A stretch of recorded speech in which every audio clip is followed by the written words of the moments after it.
ini nih contoh ya, kita ambil.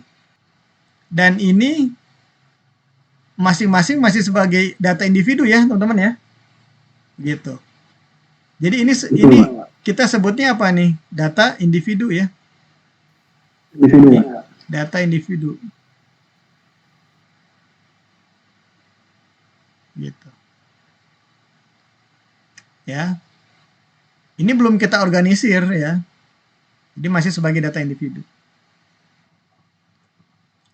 Nah,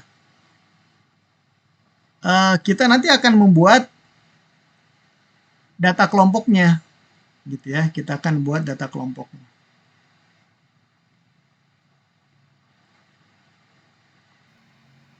Kita akan coba dengan case itu ya. Jadi kita akan hitung pertama range ya. Range dari 30 data ini, teman-teman kita coba hitung ya. Ada 30. Itu saya tadi sudah hitung ya. Jadi range-nya itu dari nilai maksimum nilai minimum. Nah, coba nilai maksimumnya berapa ya, teman-teman di sini? Harusnya pakai Excel ya. Di sini 100, Pak. 100, Pak. 100 nilai maksimumnya. Iya. Iya. Sebentar. Nilai maksimum. Ya betul ya, 100. Jadi untuk ini kita hitung aja bersama-sama ya. Nilai maksimumnya adalah 100 ya. Kemudian nilai minimumnya berapa ya? 45, Pak. 45, Pak. Kita masukkan 45 di sini. Berarti 55. 55. 55 ya. 55. Iya, Pak. 55. Tuh, range-nya adalah 55. Oke. Ya, 55 range-nya. Kemudian oke, kita kan akan membuat distribusi frekuensi nih ya. Kita tentukan dulu range-nya atau rentang datanya. Ya. Udah ketemu nilainya 55. Nah, selanjutnya adalah tentukan banyak kelas. Sebetulnya kita perlu mengikuti aturan namanya aturan Sturges ini ya. Nah, ini K itu adalah jumlah kelas. Ya. Rumusnya adalah K sama dengan 1 ditambah 3,3 log N. Ya. Nah, maka K-nya ada berapa? K-nya sama dengan 1 ditambah 3,3 log berapa tadi? 30 ya? Iya, Pak. Nah, log 30. Coba pakai kalkulator berapa log 30 itu? Kalau komputer di HP sebenarnya bisa ada log. Kalau log 10 aja 1 ya harus lebih besar dari 1 ya. Sekitar berapa? 1,4 bukan, Pak? 1,4 ya? Nah, coba kalikan 3,3. 4,874, Pak. 4,8 ya. 5,87 ya? Iya. Iya, Pak. Ya, Betul. dibulatkan ke atas ya.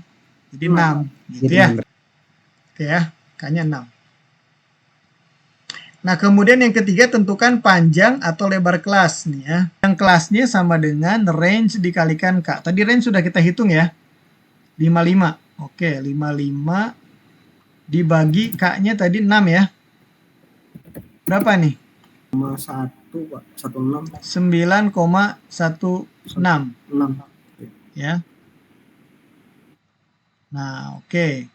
Nah, biasanya supaya mudah ya, kita bulatkan, selalu ada pembulatan ya, pembulatan. Ini bukan ke bawah, tapi coba kita lihat ya. Kalau untuk kelas ini enaknya kita buat angkanya kan seperti itu ya. Kalau 9, jadi misalnya 45, yang terkecil berapa? 45 ya? Tambah 9, 54 gitu ya. Tambah 9, 54. Itu sebetulnya jaraknya kalau 54, 45 ditambah tambah 10, 55 ya. Tambah 9, 54. Nah, sebentar. Ini kayaknya kita bulatkannya ke atas aja deh ya. Jadi 10. 10. Jadi kita buat di sini kelas atau kategori ya. Oke, untuk apa namanya, data apa nih? Dibulatkan jadi 6 tuh itu Pak. 6 ya? Nah, kita lihat Iya, nih Pak. nilai terendah tadi kan 45 ya. Nilai terendahnya 45, tertinggi 100. Jadi kita buatkan dari 45 nih. Yang pertama 45 ya, sampai. Nah, kan tadi kita bulatkan 10 nih si panjang kelas atau interval kelasnya. Jadi tambahkan 10. Ya, baru di sini nanti gini. 45 sampai tambah 10. 55. Enggak, 45-nya dihitung ya, berarti 54 ya. 45-nya kan dihitung. Ya Oh nggak? iya Pak. Iya, iya, iya. Oke. Nah, kemudian di sini baru frekuensi. Ya. Jadi yang berikutnya adalah berapa? 55 sampai 64. 64 gitu ya.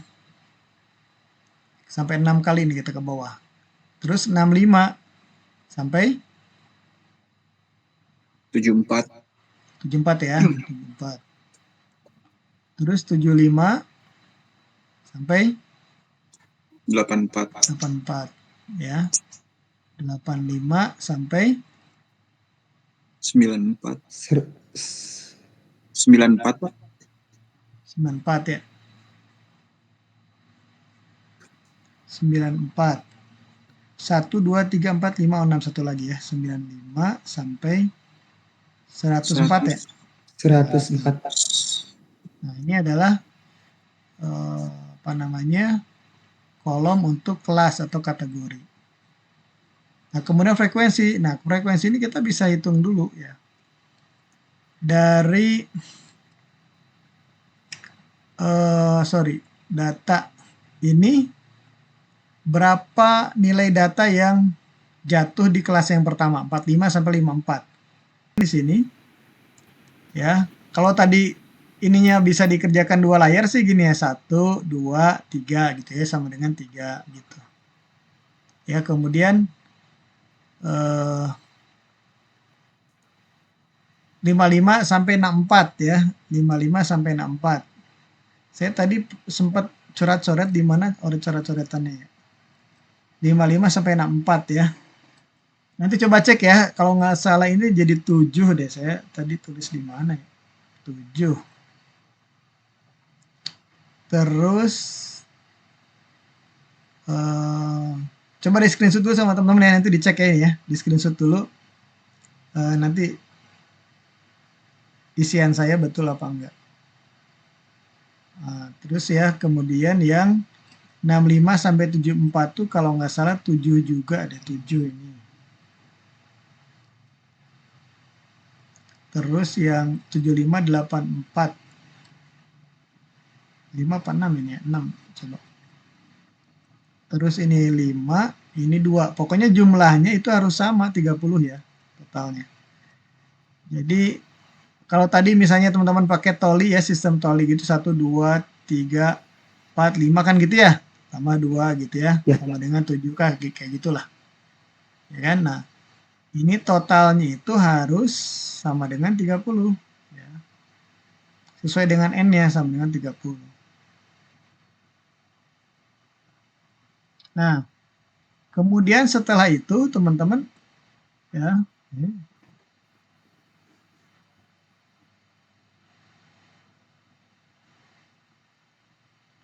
kita akan bersentuhan dengan istilah yang tadi nih yang belum dibahas nih. Relatif dan kumulatif dulu ya, relatif dan kumulatif. Jadi ketika teman-teman buat di sini ya, jadi frekuensi relatif lah, kita singkat frekuensi relatif ya. Nah, itu adalah apa teman-teman? Sebenarnya teman-teman sudah tahu lah, ini cuman saya ulangi aja ya. Ini tuh adalah relatif, jadi nilai masing-masing kelas ini terhadap total ya, terhadap total 30, berarti 3 per 30 gitu ya, 3 per 30 berapa gitu ya. Oke, ini 7 per 30 berapa gitu. Kan tadi frekuensi itu bisa dinyatakan dalam bentuk jumlah, kayak gini nih jumlah ya. Bisa dalam bentuk persentase ya nggak? Tadi kan sudah dibahas ya nggak? Jadi Ya, ini Pak. berapa persen nih? Atau 0, 1 per berapa? 10. 10%. 1% ya. Ya Ya, kan 10%, 1/10. Jadi 10%. Nah, gitu ya, ini 10%. Ini berapa ya? Yang kedua. 7/30, 7/30, 6/30, 5/30, 2/30 gitu ya. Nah, ini teman-teman coba hitung. Nah, ini masing-masing adalah frekuensi relatif. Ini harus 100% ya nggak totalnya? Nah, satu lagi, kalau relatif sudah paham ya, jadi besar atau jumlah masing-masing terhadap keseluruhan itu relatif. Nah, ada kumulatif ya, frekuensi kumulatif. Begitu ya. Kalau kumulatif berarti gimana? Totalnya ya. Nah, ini 100%-nya nggak di sini. Jadi ini adalah 10%. Ini berapa yang kedua? 23%, Pak. 23%. Berarti kumulatif antara kelas pertama dan kelas 2, 10% ditambah 23% gitu ya? Betul. 33% gitu. Paham ya? Dapat 23 dari mana? 33 dari mana? Paham ya? Paham nggak? 10 ditambahkan dengan 23 ya. 23. Sama dengan 33. Yang ini berarti berapa? 56. 56. Ya. Ini berapa nih? 20%. Berapa? 20? 20. Nah, berarti 76 ya. Iya. Ini berapa? 17. 17%. Berarti 93 93 ya. 93, ya 93%. Nah, ini 7%. 7% kurang lebih ya. Berarti 100%. Nah, ini kumulatifnya di sini. Bedanya posisinya di sini ya. 100% karena kumulatif. Nah, ini yang belum selesai nih adalah kita membuat, jadi udah paham ya pengertian relatif dan kumulatif, sudah paham ya. Kalau ini ya perbandingan Iya. nilai perbandingan nilai masing-masing atau rasio lah, rasio nilai setiap kelas terhadap keseluruhan. Kalau ini apa? Kumulatif jumlah keseluruhan ya. Keseluruhan. Ya, Anda bisa menghitung keseluruhannya mau langsung atau mau per kelas kan. Misalnya keseluruhan itu bisa gini, bisa 2 kelas pertama ya enggak? 3 kelas pertama ya kan? Atau total, atau 4 kelas pertama, 5 kelas pertama kan? Yang sekarang totalnya 6 kelas kan? Bisa gitu. Kan kalau kumulatifnya Anda ingin menghitung 3 kelas pertama, berarti kan sampai sini aja kan? 56% ya enggak? Ya kan? Ini sudah punya informasi yang bermakna enggak? Data kumulasi relatif, kumulatif sudah punya makna ya enggak? Ya kan? Ya enggak? Artinya apa? Lebih dari 50%? Mik. Gimana? Ya kan? Dari yang relatif aja dulu. Dari relatif aja atau ya sebagian besar itu nilainya itu antara 55 sampai 74 kan, bisa begitu ya enggak? Bukan mayoritas itu 46 ya, 46 belum mayoritas. Ya. Atau misalnya ambil aja ya dari sini udah kelihatan kan, oh emang yang paling banyak 46 itu bukan mayoritas ya. Tapi jumlah yang cukup banyak, enggak? 46% itu nilainya antara 55 ya sampai 74 kan gitu ya. 46% jumlah yang cukup signifikan ya, besar lah gitu. Ya kan? Yang paling sedikit adalah yang 7% ini kan. Artinya sedikit atau sangat sedikit. Ya cuma 7% yang nilainya antara 95 sampai 104 kan gitu. Itu sudah punya makna, ya enggak? Ya kan? Nah, kumulatif juga begitu. Ya. Kita sudah bisa menyebutkan apa namanya? apa ya? Kita sebutnya di sini 56% itu ya nilainya di bawah 75 kan gitu ya. Ya kan? Jadi 56% misalnya misal ya C gitu. Dia sudah punya makna gitu. Ya. Nah, ini bisa digambarkan dalam bentuk grafik ya. Grafik. Jadi inilah yang disebut dengan distribusi frekuensi ya teman-teman ya. Inilah yang disebut dengan sebentar. Tabel ya, tabel distribusi frekuensi. Oke, sebetulnya sampai sini aja cukup nih, sampai yang sini doang aja cukup nih ya. Ini 1 sama 2 ini udah cukup. Disebut sebagai tabel distribusi frekuensi ya. Kalau ini lengkap nih ada relatif dan kumulatif. Mau tambahkan distribusi frekuensi, frekuensi relatif dan frekuensi kumulatif boleh. Dari data apa? Skor ujian misalnya gitu. Ya.